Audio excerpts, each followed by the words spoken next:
You're tricky. You know, Shannon can contest to that. You can't really tell if you're 100% healthy until you actually go 100%. Okay. And you're kind of a little hesitant to do that. Did you have a bad one? I had one in high school with football, and I was a lot younger, but still, I didn't really know if I was ready until I was actually out there and able to go 100%.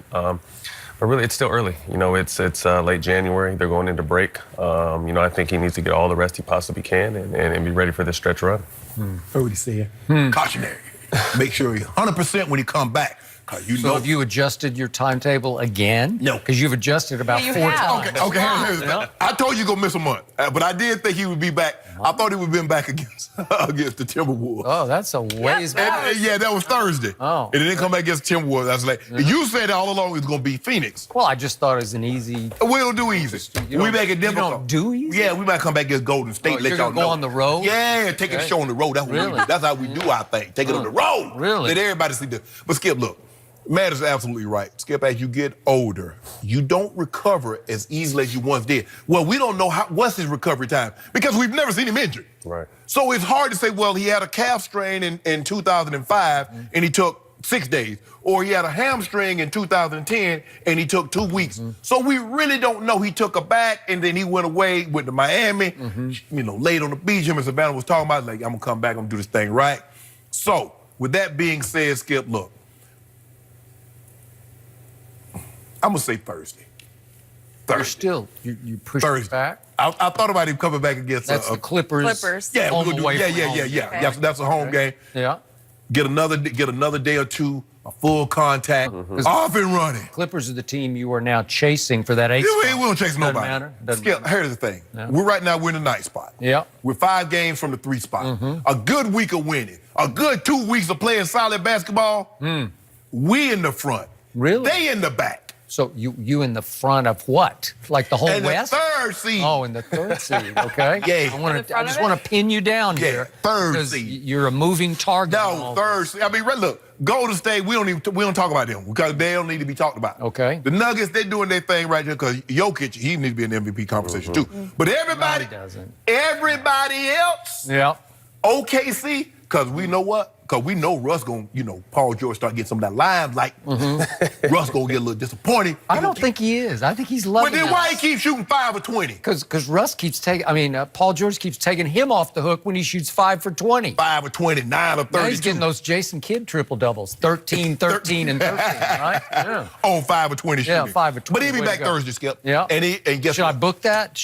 That's a done deal. Well, I better have to reach out to him and see what he says. Inside sources. Sources close to him. Because if he misses Thursday, then all of a sudden it goes at Golden State, at Indiana, which isn't quite as tough without Oladipo, but at Boston, at Philly, and then at Atlanta before the break. Yeah. So 7 games away. Yeah. Is it possible he just says, now we're going to miss all those. Let's do precautionary all the way to the All-Star break? Is it possible? We can't do that, Skip, and play in the All-Star game. We can't miss all these games and play in the All-Star game. That's exactly true. So I was wondering if it'd be more safe to sit it out until the All-Star game, but then, if he happens to want to play or play in that game. Yeah, he got to get the fans. He's going to get eaten up alive. And he like to show up in front of Jordan. You know who on the Bobcats. You know where this game is being played.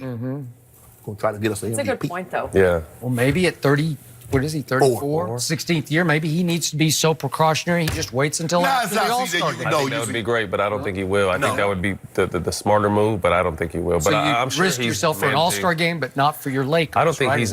I don't think he's risking anything. I know if LeBron plays in any game, he's going to be ready. And I think what we're missing also is this time off has really been able to heal the rest of his body and allow the rest of his body to relax and his motor to reset and get ready for this final push. Okay, but I thought he was Iron Man, so I set his bar way up here. Yeah, no. I set his bar ahead above Jordan. You make it seem like he AC Green. He ain't never missed any games. He's missed games before. Okay, a few here and there. Yeah. He had to refuel down in Miami. I don't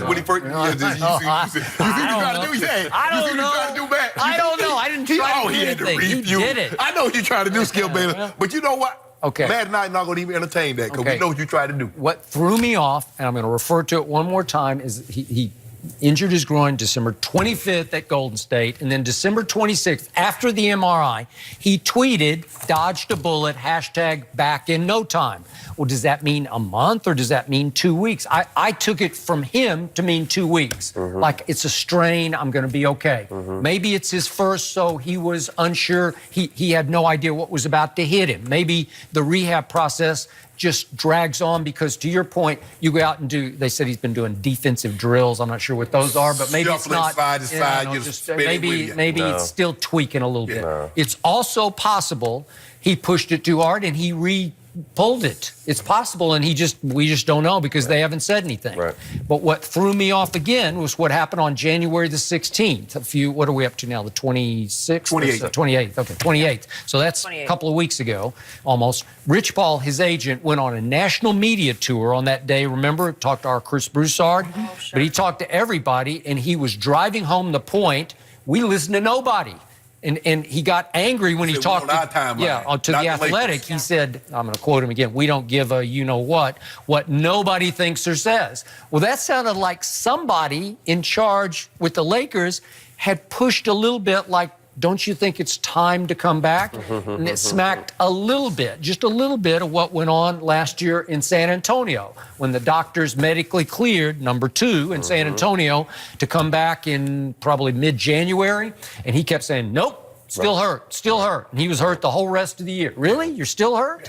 Well, the doctors cleared you. That's a conservative medical staff there. I'm not sure about what the Lakers staff is. So it's possible the Lakers staff cleared him on January the 15th, and they just said, no way.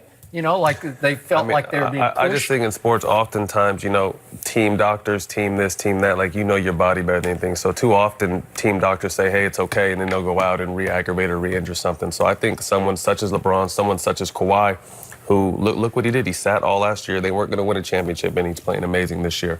Well, he's still sitting a lot this year. Well, I mean, that's okay because I think they understand it's a marathon, not a sprint, and they have a real chance to capture that Eastern Conference, fighting with Boston and Philly, obviously. But I think that, like I said, if LeBron comes back, he's going to be ready. Again, groins are one of the most tricky injuries in sports. Like I said, you can't tell. You can't do any sudden movement to the left or to the right, and here we go again. Yeah. And you can't get that real game time experience in practice. So like I said, until he gets back on the court and is able to, that first time he catches the ball off a rebound and pushes it at LeBron's pace, that's when he's going to really know if it's time to go. But I would err on the side of caution, obviously, with he's a little older, and he means so much to this team. Everything. So the West has finally sort of separated itself, and now you can see what's about to happen because I thought maybe the Timberwolves would make a move, and apparently they're just not capable. No. For whatever reason, they're not capable.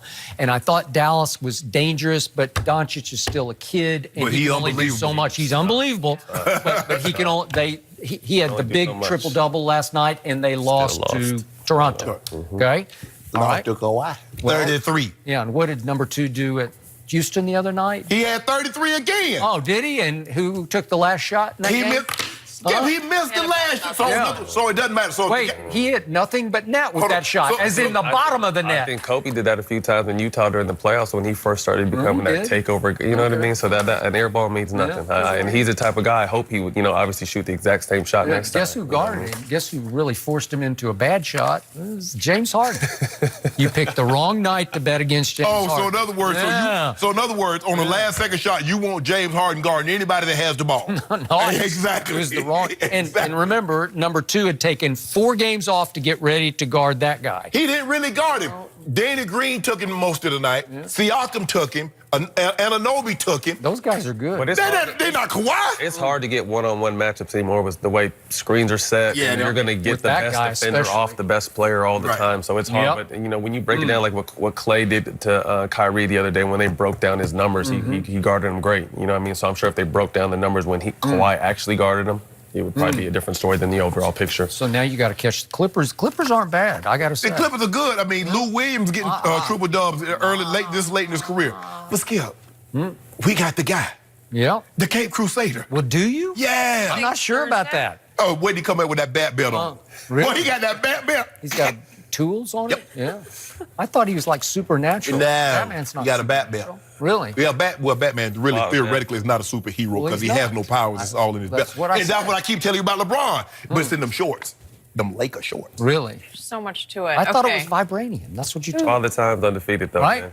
Father Time. We gonna hold it, but we got it though. We just gotta go get that reserve. Yeah. But good. Okay, we're going to stay talking about the Lakers, guys, but we're going to switch gears a bit. How hot is Luke Walton's hot seat? Oh, man. We'll discuss everything that's going on there next.